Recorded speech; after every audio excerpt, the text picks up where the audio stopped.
안녕하십니까? 5주 5일차 수업을 시작하겠습니다. 자, 오늘은 도면층에 대해서 공부해 보도록 하겠습니다. 도면층. 자, 좀 생소하게 들릴지 모르겠지만은 매우 중요한 개념입니다. 여러분들이 지금까지 배운 2D 명명어를 이용해서 어떤 객체를 그리긴 그렸는데요. 그 그려진 객체를 분류를 잘 해서 관리를 해야지만 다양한 형태의 출력물도 얻을 수 있고요. 그 다음에 효과적으로 도면을 관리해 나갈 수가 있습니다. 그래서 이제부터는 여러분들이 오늘 이 내용을 공부한 이후부터는 어떤 간단한 그림을 그리더라도 도면층을 이용해서 그림을 그리셔야 합니다.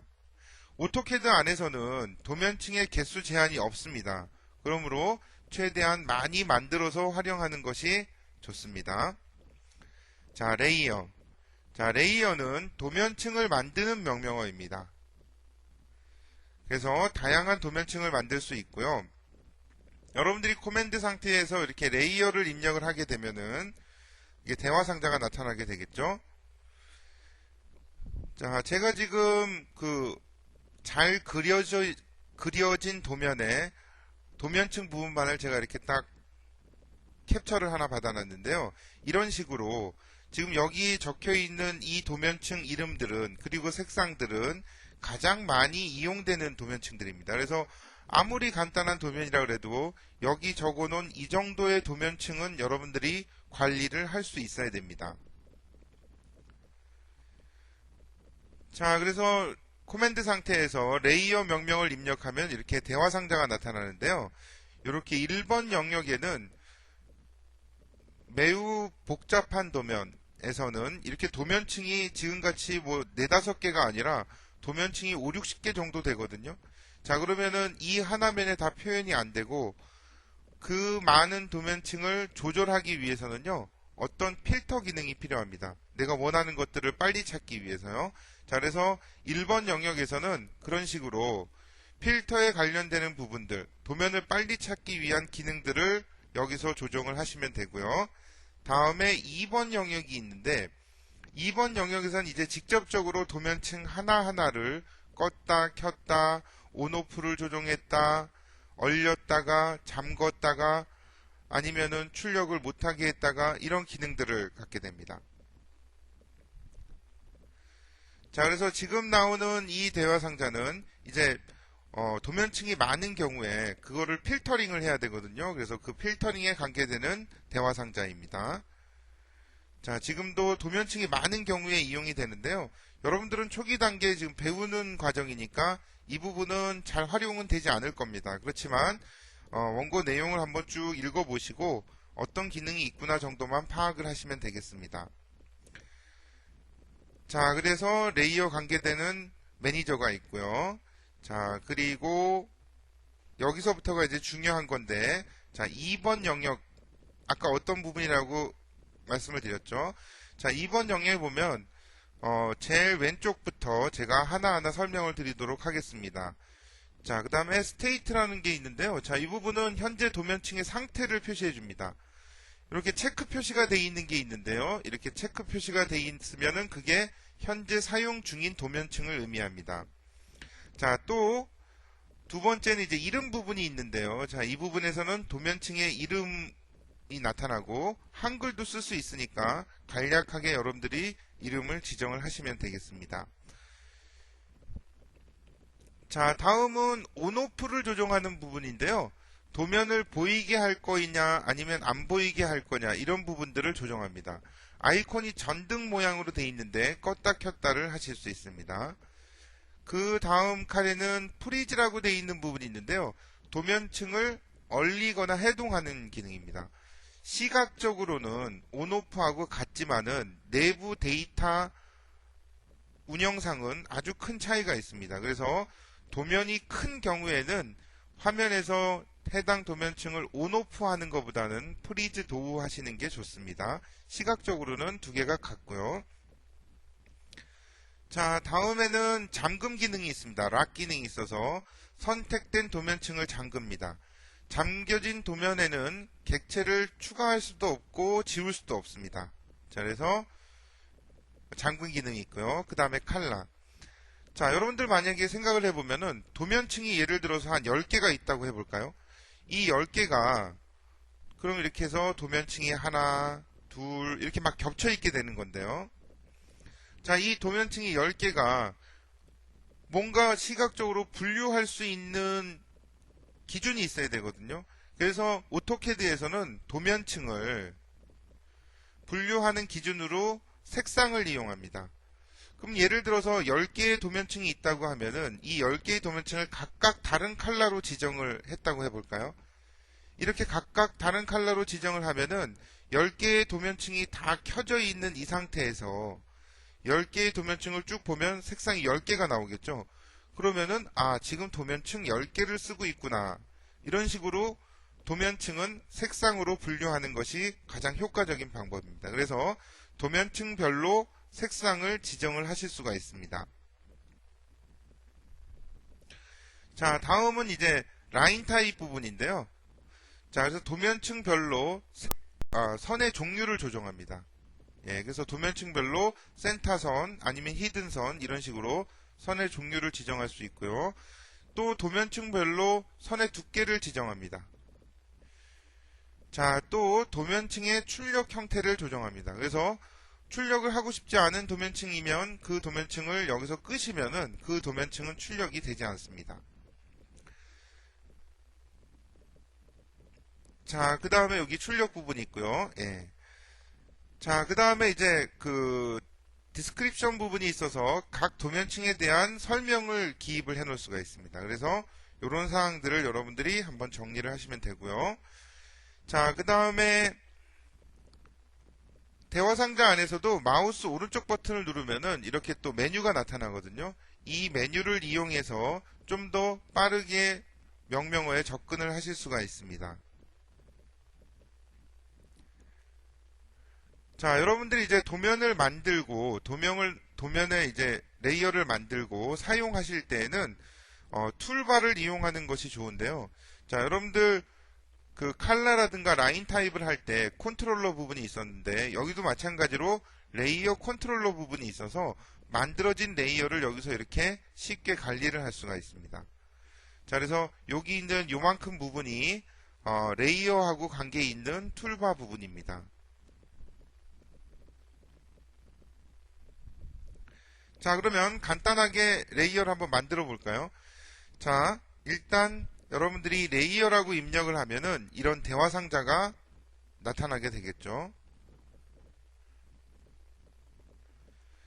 여러분들이 이제 레이어 명령어는 다시 한번 말씀드리지만 도면에서 가급적이면 많이 만들어서 활용하시는 게 좋습니다. 기본적으로 0번이라고 하는 레이어가 있는데요. 이 레이어는 이름을 바꾸지 않고 그냥 0번 그대로 이용하시는 게 좋고요. 자, 여기 보면은 뉴 레이어가 있네요. 그래서 제가 하나, 둘, 셋, 넷, 5개 만들어 볼까요? 자, 그리고 레이어별로 뭘 하는 게 좋다 그랬죠? 색상을 바꾸는 게 좋다 그랬으니까 1번 레이어는 아니면 2번 레이어는 이렇게 레이어별로 반드시 색상으로 구별을 해 놓는 게 좋습니다. 자, 그래서 5번 레이어는 이렇게요. 자, 그리고 여기 보면은 지금 체크 표시가 되어 있는데 이 체크 표시가 되어 있으면 지금 현재 커런트를 의미합니다. 작업.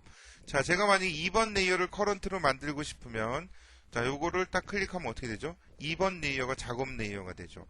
자, 오케이. 지금 그냥 간단하게 레이어를 만들어 본 겁니다. 지금 여기 보면 레이어 2라고 되어 있고요. 제가 C를 누르면 이제 빨간색으로 노란색으로 그려지죠. 지금 현재 레이어가 만들어져 있으니까 이 만들어진 레이어를 활용하는 건요. 자, 이걸 누르시면 여기 만들어진 레이어들이 있죠. 자, 그래서 1번 레이어 클릭하고 또 여기다가 원을 하나 그려보겠습니다. 자, 그리고 3번 레이어 또 원을 하나 그려보겠습니다. 또 4번 레이어 또 원을 하나 그려보겠습니다. 그 다음에 5번 레이어 또 원을 하나 그려보겠습니다. 이렇게 레이어가 5개라는 의미로 색상이 5개가 나오는 거죠. 그래서 구별하기가 쉬워지는 거고요. 자, 일단 온오프를 한번 해볼까요? 제가 1번 레이어 1하고 레이어 2를 꺼보겠습니다. 그리고 작업 레이어는 3번으로 하고, 자, 이렇게 꺼지게 되는 거죠. 자, 그럼 제가 5번 레이어는 이렇게 락을 한번 걸어볼까요? 자, 5번 레이어는 락을 걸어놨는데요. 자, 이게 5번 레이어죠. 자, 지금 이렇게 해서 선택을 하면 선택이 되죠. 이레이즈, 이 리턴. 어때요? 지워지나요? 지워지지가 않죠. 이 레이어는 현재 락이 걸려 있기 때문에 지울 수가 없습니다. 자, 레이어. 자, 그래서 이 레이어를 만들고 관리하는 거를 여기서 조정하면 되죠. 이 레이어를 풀고요. 껐다 켰다를 조정할 수도 있죠. 그래서 통상적으로는 레이어를 만들 때에는 레이어 명령으로 들어오고요. 레이어를 여러분들이 사용할 때에는 여기서 그냥 조정을 해서 사용하시면 됩니다.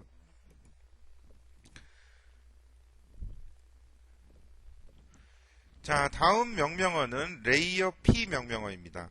자, 이거는 전 상태의 도면층으로 이동하게 됩니다. 레이어 프리비우스죠. 예, 그래서 여러분들이 코맨드 상태에서 레이어 P를 입력하거나 아니면 이 아이콘을 클릭을 하게 되면은 그 레이어로 이동을 하게 되죠. 전 상태의 도면층으로요. 자, 다음은 레이어 트랜스가 있는데요. 자, 이 레이어 트랜스는 이제 여러분들이 이제 도면 작업을 하다 보면 한 사람이 한 개의 도면을 그리는 경우도 있지만요. 큰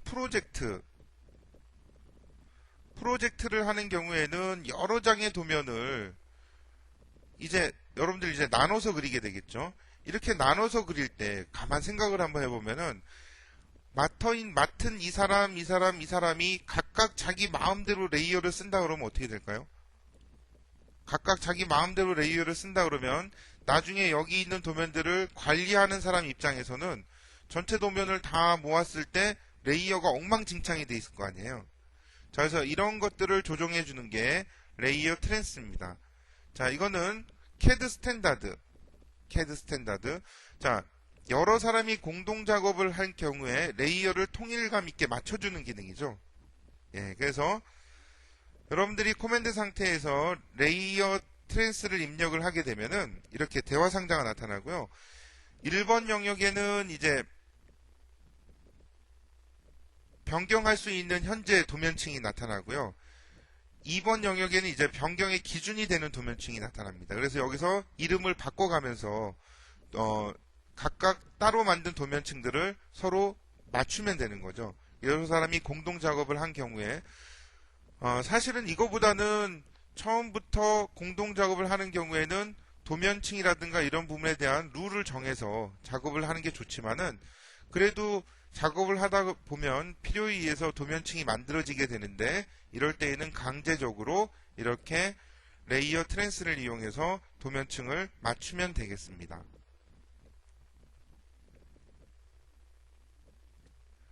자, 그래서 이거 맞추는 방법을 제가 쭉 설명을 해놨는데요. 예, 보시면 되고요. 자, 그 다음에 오토캐드 안에서 이제 여러분들 바이 레이어하고 바이 블록이라는 게 있습니다. 그래서 그냥 한글로 표현하면은 레이어를 따라가다, 그 다음에 바이 레이어, 바이 블록을 따라가다 이런 거죠. 여러분들이 이제 여기 이제 제가 필요 사항들을 쭉 정리를 해놨는데요. 이 핵심적인 내용만 좀 정리하면 이런 겁니다. 여러분들이 이제 칼라라고 하는 명령어를 배웠었죠. 자, 칼라라는 명령어를 이용을 해서 칼라를 1번, 2번, 3번 이렇게 마음대로 바꿔서 그림을 그릴 수 있습니다. 자, 그런데 이 방법은 아주 안 좋은 방법입니다. 왜 안 좋은 방법이냐면 지금 우리가 레이어라는 걸 배웠거든요. 그래서 레이어는 뭐로 구별이 된다 그랬죠? 칼라로 구별이 된다고 말씀을 드렸는데 만약에 그 사람이 이렇게 칼라라는 명령어를 가지고 칼라를 바꿔서 썼다 그러면은 예를 들어서 지금 도면층이 0번이나 아니면 1번이나 1번 도면층이라고 해볼게요. 근데 이 사람이 여기서 1번 칼라도 쓰고 2번 칼라도 3번 칼라도 쓰고 4번 칼라도 쓰면은 레이어는 칼라라고 하는 이 개념이 어떻게 되는 거죠? 깨지는 거죠. 왜냐면 한 개의 도면층에는 한 개의 칼라만 써야지 이게 구별이 되는 건데요. 지금 같은 경우에는 한 개의 도면층에 여러 개의 칼라를 써버렸으니까 완전히 실수한 겁니다. 이제는 레이어는 칼라라는 개념이 떨어진 거죠. 그래서 여러분들이 앞으로 칼라를 이용할 때에는요, 색상을 만약에 바꿔 쓰고 싶으면은 가장 좋은 게 뭐냐면 칼라 명명어에 가시면 기본이 뭐냐면은 바이 레이어입니다. 바이 레이어는 뭐죠? 칼라는 레이어를 따라가라 이런 얘기거든요. 칼라는 레이어를 따라가라. 자, 칼라는 바이 레이어로 일단 맞춰놓고 이 명명어는 이제 잊으세요. 잊어버리고 만약에 색상이 쓰고 싶으면 어떻게 해요? 레이어 명명으로 들어가서 레이어를 하나 만들고 여기에서 칼라를 하나 지정을 하세요. 그래서 쓰게 되면 레이어는 칼라라고 하는 공식이 계속 이용이 됩니다.